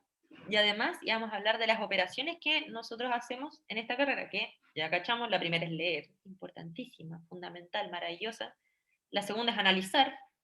La tercera es interpretar, que esa se las va a exponer la José. Y la cuarta es sorpresa, pero hay una cuarta, muy, muy chiquitita, sí, pero hay una cuarta. Entonces, estamos en la segunda, analizar. Analizar es la primera operación más o menos técnica que proponen los estudios literarios y es la segunda en nuestra lista. Es algo así como una relectura guiada por un criterio particular, un reordenamiento. En este texto que nosotros estamos usando mucho, que es el de Álvarez, el profe presenta dos maneras de entender el análisis. Como colador, que es la que más me gusta, y yo les voy a mostrar un ejemplo concreto para que ustedes de acá sepan así cómo chucha analizar un texto, y también lo presenta como una traducción. Usa esas dos metáforas para que nosotros tratemos de entender la cuestión. Entonces, la metáfora de la traducción del texto básicamente se trata de verter el texto, este texto, no sé, pues ya esto es los formalistas rusos, ya es lengua técnica, otra, filo, no tengo literatura cerca, solo teoría, qué loco. Ustedes tienen un texto y para hablar de ese texto lo traducen a una lengua técnica, que implica esa lengua técnica que tiene conceptos de la teoría literaria, bueno, y también de la teoría literaria y de la historia literaria. Entonces, es como que si uno vertiera esta lengua literaria en un tecnolecto, y que un tecnolecto que está basado, que implica el criterio que estamos ocupando. Ponte tú, implicaría un criterio hablar de narrador omnisciente o primera persona, o con tecnicismos que inclusive aprendemos en el colegio, como el canal comunicativo y toda esa hueá. Sin embargo, yo creo que se entiende mejor la pega de analizar con la metáfora del colador. Si lo entendemos en términos de un colador, es muy bacán porque nosotros lo que haríamos es, tengo el texto aquí y yo lo paso por un criterio colador, literal así. Pasa el texto por un criterio colador y solo me caen aspectos que son relevantes según ese colador. Y eso es lo que yo voy a estudiar. Y esos aspectos del texto que resultaron de haber aplicado ese criterio colador van a ser el objeto de análisis de tu trabajo de investigación. Y miren, ahí, José, ¿me podéis cambiar la diapo? Ya, pues entonces acá yo le había spoileado a Frankenstein el caso de Frankenstein. Partamos así. Frankenstein es una novela gótica inscrita en el romanticismo inglés, siglo XIX, 1818 de hecho. Hay muchos temas que se desprenden del hecho de que se haya escrito como un texto del romanticismo. Y son temas que nosotros podríamos usar fácilmente para escribir eventualmente un trabajo. Temas que podrían ser la genialidad, bueno, todo esto lo van a ver, se los prometo, pero podría ser la genialidad, la antirracionalidad, la visión del yo artístico, el nacionalismo, el idealismo, la vinculación con la naturaleza, la búsqueda de los orígenes. De hecho, por algo se llama Frankenstein y subtítulo El moderno Prometeo. Podría ser de tema religiosidad natural, la relación con lo mítico, el tratamiento del absolutismo del arte. Se puede leer como una crítica al idealismo, que es la lectura del Paraíso Perdido, o también como una autocrítica del romanticismo al romanticismo. Todo eso podríamos hacer. El trabajo ya ahí tenéis como, no sé, 100.000 trabajos. Pero,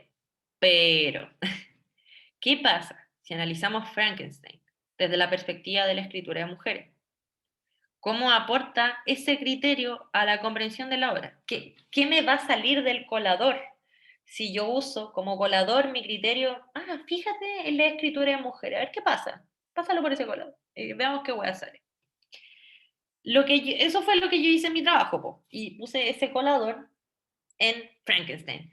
Y yo usé la perspectiva de escritura de mujeres porque yo intuía después de leerlo, y por eso también es tan importante la lectura, que me iba a permitir ver en Frankenstein que la autora, que es Mary Shelley, hacía una revaloración tanto de las formas típicas de expresión como la representación de las mujeres, em, de lo femenino.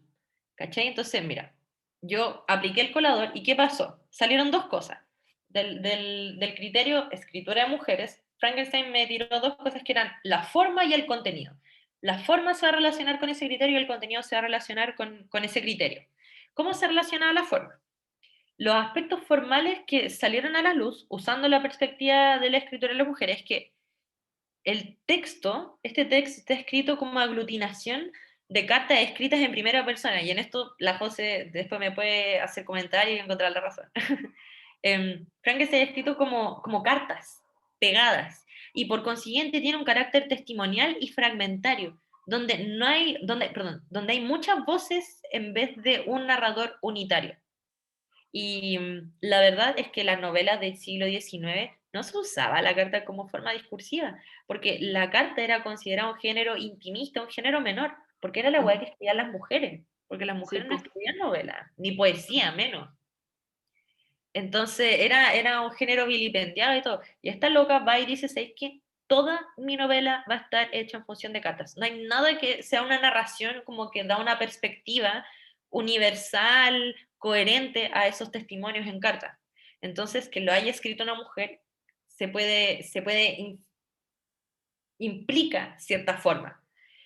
Y respecto del contenido también, vemos que, a diferencia de las novelas masculinas que se están escribiendo en ese entonces, la novela muestra una representación positiva de los personajes femeninos y una representación negativa de los personajes masculinos, donde también deja entrever que si los hombres de la novela hubiesen tenido, aunque sea ya dos características femeninas, cosas comúnmente denominadas como femeninas, no hubiese ocurrido la tragedia, la catástrofe que ocurre con Frankenstein y a sus cercanos. Y ya, pues entonces, si ordenamos el proceso de análisis e interpretación que yo acabo de hacer, según lo que dice Álvarez, el criterio colador era la perspectiva de la mujer, la perspectiva de criterio de mujeres, y usando ese colador aparecen los aspectos relevantes que era el contenido, que la representación del sujeto femenino es distinta, ella no hace una crítica de la feminidad, solo una revaloración de la feminidad, y también reluce en contenido, perdón, en forma, que está escrito de una manera en que no se escribían las cosas en ese tiempo. Ahora, este se supone que era un trabajo de segundo año, ¿ya?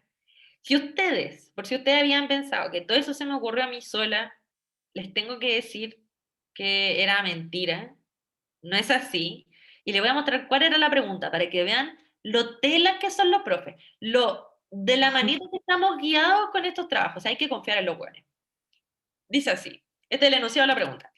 Explique de qué forma el análisis y la interpretación de Frankenstein, desde la perspectiva de la escritura de mujeres, aporta a la obra en tanto del nivel de su enunciación, que son los aspectos formales narrativos, como en el nivel del enunciado, que son las representaciones de lo masculino y lo femenino en la ficción. Utilice ejemplos de la obra en su respuesta. Me lo dieron todo, po. Porque en este enunciado me dieron primero el criterio sobre el cual hacer el análisis, que era la escritura de mujeres, perspectiva de escritura de mujeres. Y lo segundo, me dijeron en qué aspectos fijarme. Me dijeron, oye, fíjate en el contenido y fíjate en la forma. Algo pasa ahí, si tenía en cuenta las mujeres, las aguas que producían, los atados que tenían en esa época y toda la cuestión. Entonces, yo les muestro esto para señalar que, sobre todo los primeros 2 años, después ya... bueno, uno está preparado, si no se asusten, pero después cambia un poco. Los profesores tenían nuestros trabajos, ya sea explicitando los criterios, esa es la sección de Álvarez, ya sea explicitando los criterios, como hicieron acá, oiga, usa la perspectiva de la escritura de mujeres, o O también pueden señalar la teoría en sí misma que desean que apliquemos sobre nuestro análisis e interpretación, o a veces la señalan indirectamente, señalando la bibliografía crítica que tienes que usar para esa pregunta. Entonces, uno lee y cacha cuáles son las teorías del autor y ahí usa ese criterio colador. Lo grandioso de toda esta weá es que en la carrera se aprende pasito a pasito, de la manito. Así que sin ansiedad, puro deleite y goce y alegría. Eso. Eso. ¿Alguna pregunta? ¿Se entendió lo del análisis y el colador? Yeah. Sí, Sí, po. profe. Gracias. Ya. ¿Me cambié de diapo, José? Ya. Me quiero apurar. Ay, aquí me queda esa diapo y vienes tú. Estoy demasiado feliz por eso. Ahí voy, ya. Estamos bien en el tiempo, estamos bien. Partimos 15 minutos después, ¿eh? No partimos a las 6. Ya. Ya, pues. Entonces, por otra parte, aquí, de nuevo, consejos muy concretos para ustedes, para que les vaya bien, estén felices, tranquilos, la weá, todo maravilloso, es que un rasgo fundamental del análisis literario es la incorporación de citas textuales. Grábenselo, así como un mantra, así, incorporación de citas textuales. ¿Por qué? Porque nosotros, y esta es parte de por qué nuestra interpretación final va a ser comunicable, porque nosotros mostramos las huellas. Las citas son las huellas, las pruebas que van a, de partida, apoyar nuestro pensamiento. Nuestro pensamiento, nosotros vamos a decir, oye, el texto dice esto, y tú lo vas a poner, y el profe va a decir como, oh, sí, en verdad, el texto dice eso. ¿Cachai? Entonces, perdón. Y bueno, hay que adjuntar en el texto que estemos escribiendo las expresiones textuales con las que basamos nuestro análisis e interpretación. Eso implica copiar textualmente, así copiar lo mismo, o parafrasear, indicando página y autor. Entonces, dos observaciones sobre la incorporación de citas como consejito. La cita desnuda, en pelota, sola, sin explicación, no sirve. Y ese es el clásico error de estudiantes de primer año. No lo hagan. Si No usted lo pone hagan. una cita, coméntela, diga por qué está ahí. O sea, podéis poner una cita al Usted principio no del lo trabajo. haga. Claro, Claro. podéis poner una cita antes del trabajo, como así como inspiración, pero antes del título, así como que después todo lo que vaya tiene que ir explicado, comentado y todo. Y es un proceso de aprendizaje ver cómo hacer calzar la cita en la redacción. Eso siempre La encuentro. única cita que va sola es el epílogo, pero Claro. eso es para darse color, en verdad, ¿no? Sí, ¿no? Y darse color es una wea muy legítima acá, pero loco, tenéis que Sí. hacer con el Bueno. análisis. Ujú. Eso. Se pueden dar color, no hay problema. Eso. Segundo error común en estudiantes de primer y segundo año es que tampoco se puede incorporar un número ilimitado de citas, ¿cachai? De hecho, a nosotros antes, bueno, se nos pedía usar citas cortas, nos decían, si vas a usar una cita de más de cuatro líneas, discúlpate. Y también tienen que ser no demasiadas citas. Entonces, ahí hay que encontrar el equilibrio, ¿cachai? Pero se encuentra. De hecho, no sé, como referencia, yo usaba referencia mental, 4 citas por página como que no van a dejar al profe pensando que son pocas citas.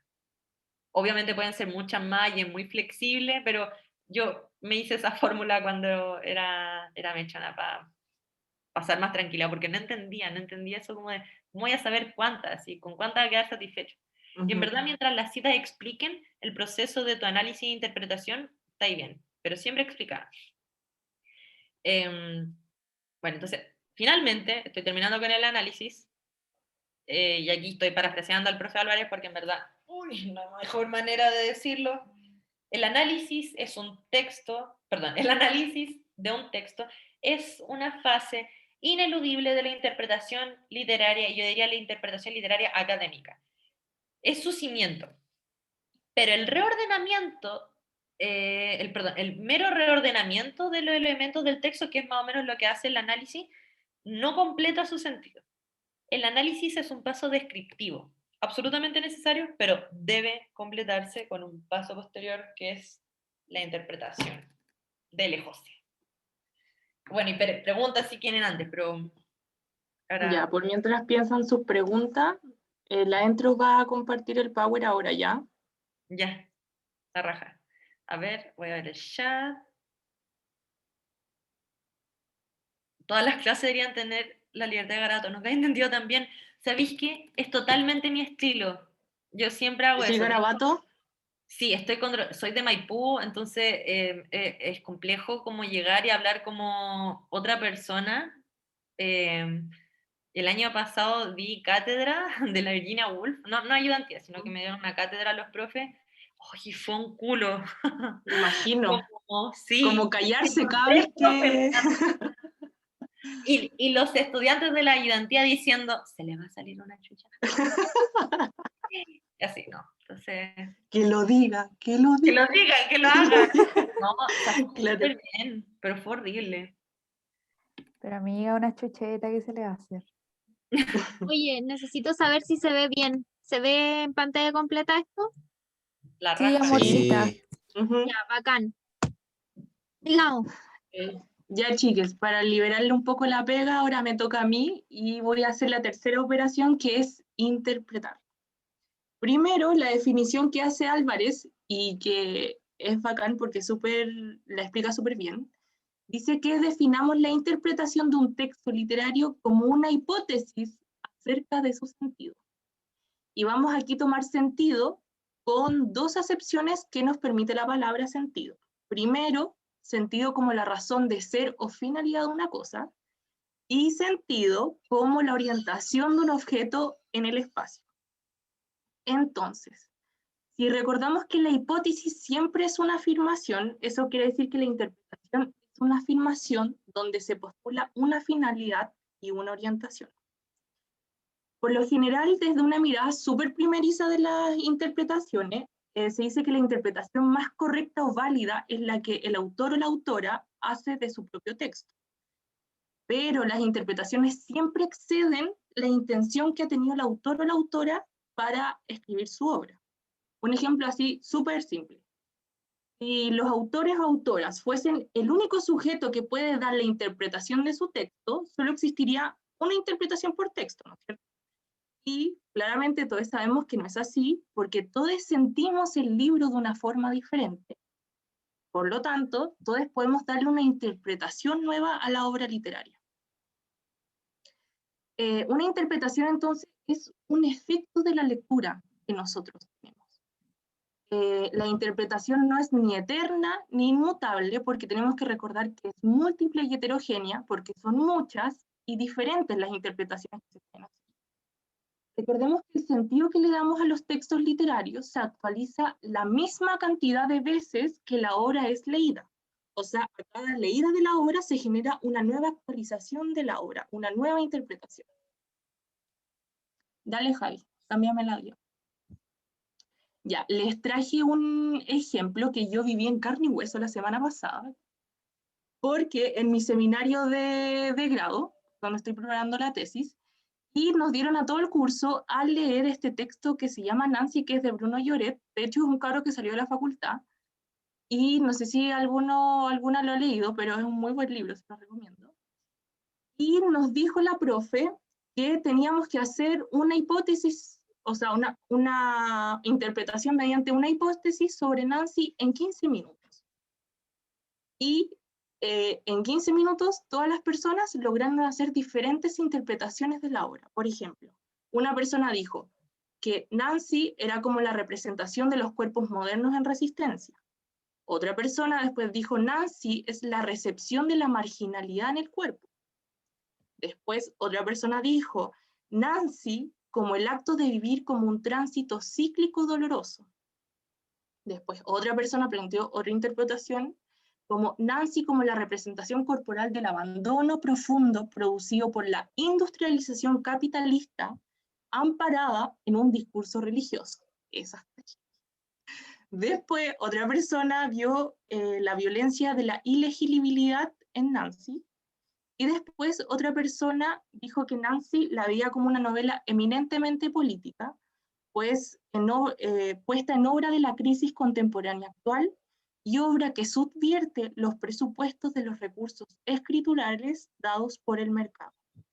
Entonces, un ejemplo súper claro, de una sola obra, estos fueron todas las interpretaciones posibles que pueden salir de la misma obra. Dale intro. Ya, un efecto que produce la lectura interpretativa del texto es siempre un posicionamiento político.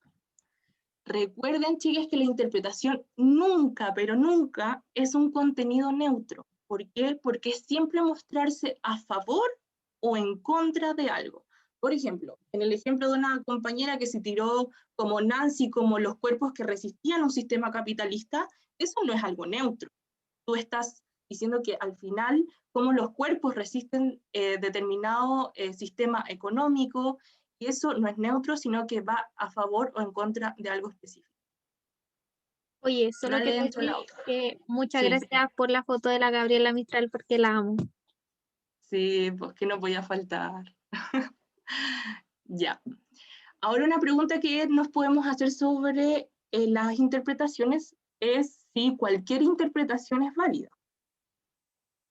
Tiene dos respuestas. La respuesta es sí, si lo vemos desde nuestras vidas independientes como lectores o lectoras, pues nada puede refrenar nuestros impulsos interpretativos. Pero no cualquier interpretación es válida si lo vemos desde un ámbito de los estudios literarios, en los cursos universitarios de literatura o en cursos introductorios a los estudios literarios al final. Porque la lectura académica requiere un análisis con orden metodológico. Ahora bien, la validez no tiene nada que ver con cuestiones ideológicas, pues la interpretación, no hay interpretación correcta o incorrecta en un sentido político-moral, sino que se trata de cuestiones de orden metodológico simplemente. La única condición que se debe pedir a la interpretación de un texto literario es la interpretación con coherencia, ¿ya? Eso es fundamental. Les voy a volver a citar a Álvarez porque lo dice muy bien y literal hay que escucharlo y retenerlo en la cabeza. Dice, los estudios literarios, sin embargo, no son una experiencia privada, sino son un modo de formalizar, de leer, e imponen ciertas obligaciones metodológicas que constituyen la condición de la comunicabilidad de sus hallazgos. Dale dentro con la otra diapo. Ahora bien, ¿por qué uno se podría preguntar como, ya, pero ¿por qué es tan riguroso el estudio literario? Como, ¿por qué tanto método, análisis, etcétera? Es porque la interpretación es un proceso de creación. Ahí les puse una foto de la gran Violeta Parra estando en su proceso de creación, para que lo entiendan. Y de aquí salen dos metáforas de cómo ver a la interpretación. La primera es ver la interpretación como un trampolín, donde dice Álvarez que la interpretación se trata en realidad de una labor creativa de primer orden. El texto literario visto desde esta perspectiva funciona como un trampolín que el intérprete utiliza para desplegar su propia imaginación crítica, para inventar nuevas lecturas de una obra que se ha leído 100 veces antes. Una interpretación, en suma, es un diseño particular de la propia experiencia de lectura. Y la segunda metáfora que también sale de ver a la interpretación como este proceso de creación es ver a la interpretación como la creación de una escultura. ¿Y por qué? Porque cuando uno hace una escultura, depende de los materiales que uno ocupe. Por ejemplo, es diferente si usamos madera, hierro, mármol, puede ser arcilla también, para expresar nuestra creatividad. En la interpretación entonces ocurre algo similar, porque el enfoque que sea que elijamos para nuestra interpretación de la obra dependerá de los recursos argumentativos que utilizaremos para dar a entender lo que nosotros vimos en la obra. Dale dentro con la otra diapo. Bueno, también la forma de escribir las interpretaciones que ustedes van a tener que hacer muchas veces en sus trabajos, como por qué, de dónde salió tu interpretación de esta obra, argumentamela.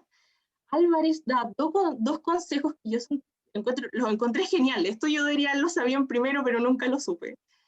Y es que para escribir las interpretaciones, primero tenemos que ser como un vendedor o una vendedora. ¿Por qué? Porque escribir una interpretación tiene una función eminentemente persuasiva. Todo intérprete busca convencernos de que ha hecho una lectura interesante, puede ser coherente, súper plausible, de que el diagrama que ha dibujado sobre el texto logra iluminarlo de un modo súper creativo y súper novedoso. Y también Álvarez nos dice que para escribir interpretaciones lo podemos hacer como un guía turístico. ¿Y por qué? Porque debe conducir al lector o lectora a través del texto de que vea lo mismo que él ve en ese recorrido particular que le pertenece. Entonces, en conclusión, chiques, sobre la interpretación literaria, debiera escribirse como un texto argumentativo cuya tesis es el sentido del texto que proponemos y cuyos argumentos arrancan del análisis que la Javi les explicó, descriptivo que hemos hecho de la propia obra. Y ahí termina la tercera patita, que es interpretar. Buena. cambio?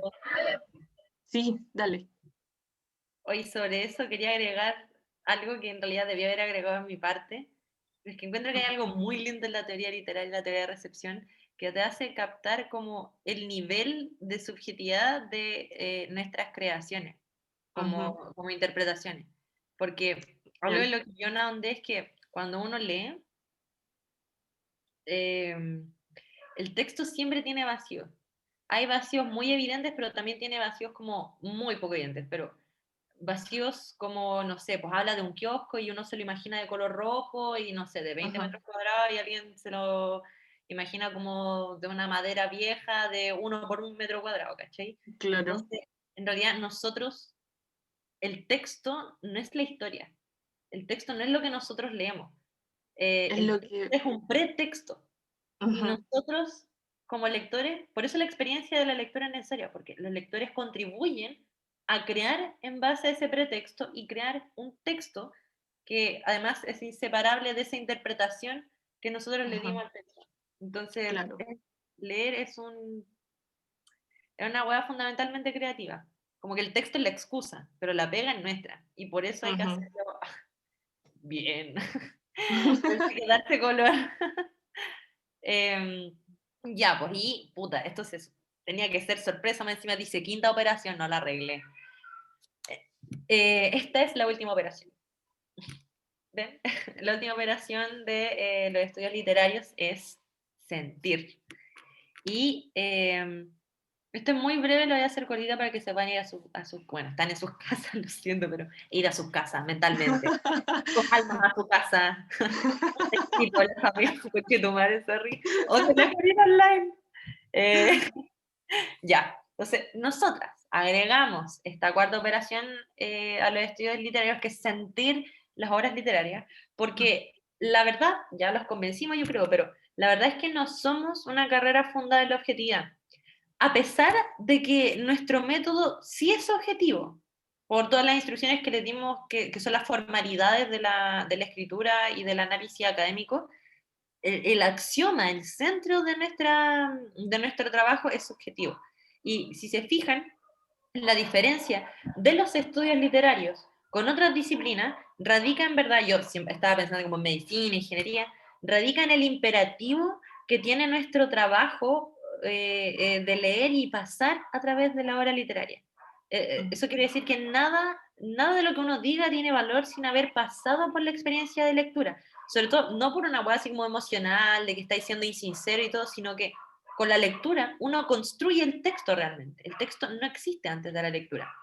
Y claro, entonces es fundamental haber sentido y creado con la lectura.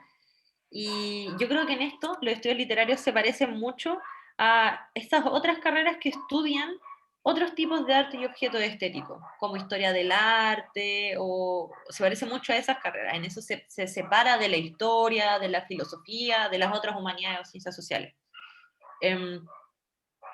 Para decirlo más bonito, el saber de los estudios literarios pasa necesariamente por haber experimentado y sentido el objeto que se estudia. No estamos separados del objeto, estamos entreverados con el objeto de estudio y esa weá es sagrada.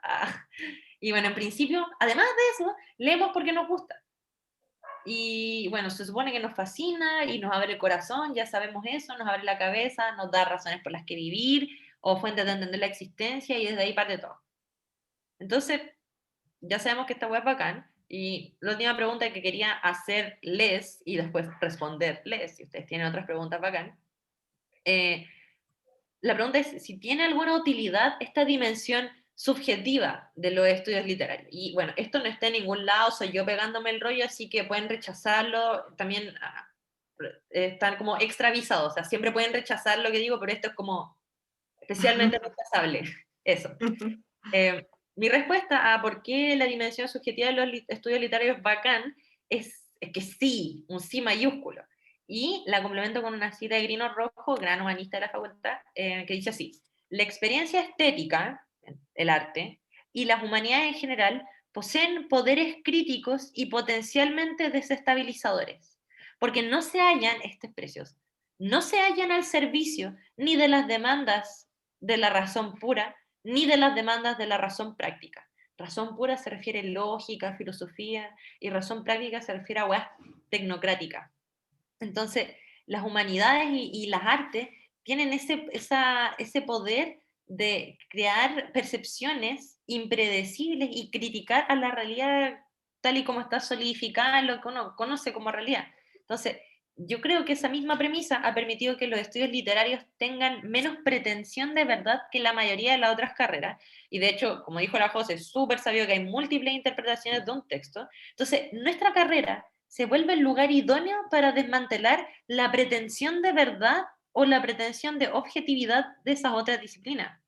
Como que no nos vienen con muchos cuentos a nosotros, porque cachamos al toque así como, oye, pero es que tú no te cuestionaste esta cuestión y como que está así. Esa weá no es universal, o sea, te creo que pensé eso desde cierto axioma y lo sepáis justificar, pero no es universal. Y, además, para que me crean, el carácter subjetivo de nuestra vinculación con el texto, yo creo que es el pie para esta conexión que hay entre literatura y estudios literarios y las teorías críticas. Ejemplos de lo que estoy diciendo puede que sea verdad. Walter Benjamin, uno de los fundadores de la teoría crítica, que es crítica como del eurocentrismo, del capitalismo, estas críticas que empezaron después de la Primera Guerra Mundial. ¿Segunda? No, y sí. Entre guerras, la teoría crítica con la Escuela de Frankfurt. Walter Benjamin era un filósofo, pero que se dedicaba a la crítica literaria. De hecho, nosotros leemos infinito a Walter Benjamin en la carrera. También Raymond Williams y Richard Hogarth, que son dos de los tres fundadores de los estudios culturales, que es una patita de las teorías críticas, vienen de inglés o la carrera de literatura. Kate Miller, Joanna Rus y Gloria Saldúa, todas ellas estudiaron letras e hicieron contribuciones importantes o a la teoría feminista o a la teoría literaria feminista. Y, para terminar, si es que aún no me creen, Edward Said, Harold Bloom, sí, estoy de acuerdo. Edward Said y Beatrice Spivak estudiaron literatura y después fundaron lo que se conoce como estudios postcoloniales. Eso es el pack completo de las teorías críticas contemporáneas. Y casi, o sea, no casi todos, pero por lo menos la mitad vienen solo de la literatura y el resto vienen como de sociología, filosofía y todo. Entonces, es una carrera para pasarse rollo. Todas estas son disciplinas que tuvieron el impacto de criticar, bueno, el orden social, el orden establecido, y cuestionar la legitimidad del canon literario, pero también cuestionar la no universalidad de teorías políticas y sociales completas, para siempre. Entonces, los textos y las teorías que se formulan para estudiar esos textos también tienen un fundamento subjetivo, parcial, no universal, o eso es al menos lo que podemos apreciar desde esta disciplina. Y con eso, amigues míos, valientes amigues que se quedaron hasta el final, termino la presentación. Ahí podemos pasar a la diapositiva final. Hola, miau. ¿Le diste comida a Tarkus? Porque no, me da huear. Perdón. Entra tú, pero no él. De verdad. Hola. Estoy cerrando. Saluda ya. Hola. Eso. Ese es el fin del taller. Cuéntenos todo, qué les pareció el texto de Zambra, se quedaron con dudas, con ganas, qué piensan. Muchas gracias por quedarse hasta la hora del pico. Mira, Con- preguntan algo que me pareció interesante que dicen, ¿por qué crees que en esta carrera hay más sentido crítico que en cualquier otra? Yo no sé si es tan así o sí. Sí, yo creo que sí. Entonces sí, es igual es mirarnos al ombligo un poco, encuentro. Espérense un poquito, voy a dejar de compartir pantalla para poder como vernos mejor las caritas, ¿o no? No Ya. sé qué opina la Javi. Y podéis dejar de grabar si queréis. Muestra la última cita. Antes de hacer eso, ¿o no? Ay, ¿la leo? Te damos las gracias. No, Ay, ya sí, hacemos la cuestión, si ya escucharon mucho, tan chatos de nosotros. Ay, me dio calor. yo tengo frío. Sobre eso, obviamente, puedo Ujú. estar equivocada sobre como el poder especialmente crítico en nuestra carrera, pero quizás no se entendió bien, No pero de la... Sí, ya dale, perdón. yo creo que es de los estudios literarios, no de la literatura, Ujú. porque mezcla la obligación ética que tienen las humanidades, donde si alguien estudia historia, si alguien estudia filosofía, sí o sí hay implícita una obligación con cambiar un modo en el mundo, pues como que no es una pasión vacía. Está estudiando como conductas humanas y siempre Ujú. esa, como lo decía la Botinelli, eso tiene su realización en la educación y tiene un compromiso con el mundo en el que vivimos, un compromiso que Ujú. sale de, ¿cómo decirlo?, el pacto racionalista, instrumental, capitalista, ¿cachai? Como de ser útil, útil en un tiempo inmediato. Entonces tiene ese compromiso ético, pero además tiene esta hueá revolucionaria que como nosotros, los estudiosos de la literatura, tenemos que pasar a través del objeto estético y participar de su creación, Sí. también vivimos el arte, ¿cachai? Yo creo que el arte es más, probablemente es más revolucionaria que estudiar humanidades, ¿cachai? Pero la literatura, si bien, o sea, los estudios literarios, si bien no crean arte, consumen ese arte, igual lo recrean a través de la lectura. O sea, igual piensa, ponte tú, que yo creo que primer año constantemente están discutiendo la definición de literatura. O sea, como que nuestro objeto de estudio ni siquiera es tan definible. Ni siquiera sabemos Entonces, sabemos qué estamos haciendo, me gusta como que leer. al final todo se hace como un supuesto que puede ser criticable. ¿Cachai? Sí. Y yo creo que las dudas en ese sentido también golpean súper fuerte a la filosofía y todo, pero la filosofía, para pensar, no tiene la obligación, por lo que tengo entendido, totalmente me puedo equivocar, pero no tiene la obligación de pasar por el objeto de estudio, ¿cachai? No crea filosofía a la vez que está repitiendo, filosofando, ¿cachai? Nosotros cada vez que leemos, creamos un objeto estético. Entonces, es un espacio como privilegiado para el espíritu crítico. Esa es mi opinión personal igual, y no tienen por qué creerme, pero es bacán. ¿Sabes? ¿Alguien tiene una pregunta? ¿Algo que nos quiera decir?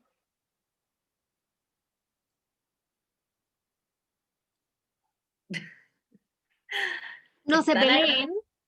tan despiertos. Oh. Aló, ¿se escucha? Aló. Estoy Escucha. como hablando. ¿Se escucha? Sí. Oh, chiquillas, ¿saben qué? Yo preguntas no tengo, la verdad, porque hablaron todo clarito, así, tan da para el éxito como profesora chiquilla, se los digo. Pero sí les quería dar como un agradecimiento por el taller. Ustedes dicen que fue largo, pero yo lo encontré súper cortito y la verdad, no cortito de mala manera, amiga. No es que Te pasó rápido. Se pasó rápido. Y me gusta mucho como la visión que dieron porque uno entra nervioso, entro nerviosa y como que Ujú. sobre todo en la última dimensión de las operaciones que dieron, el recordar sentir y Ujú. el eliminar como, no sé cuál era la palabra. juzgar. Tú no preguntaste, sí. Sí, y es como que eso me abrió porque como que uno entra y siente que tiene que hacer tantas cosas, que tiene que aprender, que tiene que llegar a hacer algo así, o al menos a mí me pasa, no sé, chiquilla, igual yo estoy hablando de experiencia propia. Sí, obvio. Y eso, pues no hay que olvidar el sentir esa cuestión, y que hayáis cambiado el juzgar por el sentir esa cuestión me fascinó, me fascinó. Fue una posición política. Sí, No hay- sí. es como heavy, pues, el recordar que se puede aprender, se puede crecer como persona sin el elitismo literario, ¿cachai? Ajá. Y eso, pues gracias. Muchas gracias por tu comentario, Gracias, me emociona Giselle. mucho. Encuentro que es súper importante lo que hice porque al final en esta carrera como que se te permite decir todo lo que quieras decir, pero si lo haces con una forma adecuada de decirlo, ¿cachai? Como que te da esa libertad que en volar en otras disciplinas tal vez no se puede nomás. Igual, siempre uno puede decir algo que desafíe la estructura de pensamiento de los profes. Que ellos Obvio. piensen que están entendiendo o que te están juzgando la forma y no el contenido, eso Ajá. puede pasar. Es un Ajá. territorio hostil, Claro. un límite en nuestra carrera, pero los profes saben, como que ellos lo intentan, de Igual, verdad. Creo que tienen un compromiso con escuchar lo que uno está pensando y tiene que decir mientras cumpla con las weas formales que le indican. igual eso último que dijiste, no sé por qué me acordó a cuando estábamos en la escuela de verano, cuando Ajá. aún había universidad presencial y, y lo estábamos en la escuela de verano con las Javis. No sé por qué La glota terminamos hablando política, de que en la Chile pasa mucho que se escribe muy en difícil. Ajá. Y es igual, cuando yo era mechona, sentí que me costó caleta como encontrar como mi idioma dentro de la universidad, o sea, dentro de las características como formales de la universidad, pues no es lo mismo estar en Calama que entregar un trabajo, ¿cachai? A eso me refiero. Entonces, es probable que al principio sea eh, como demasiado caótico, o así lo sentí yo cuando fui mechona, como el encontrar tu voz para escribir, po, ¿cachai? Y para escribir y que te digan, oye, sí, esta weá está bien hecha, está buena. A mí me costó caleta, porque estudié en un colegio demasiado pobre, la verdad. La Isel me puede entender. Y pobre ñaña, pobre.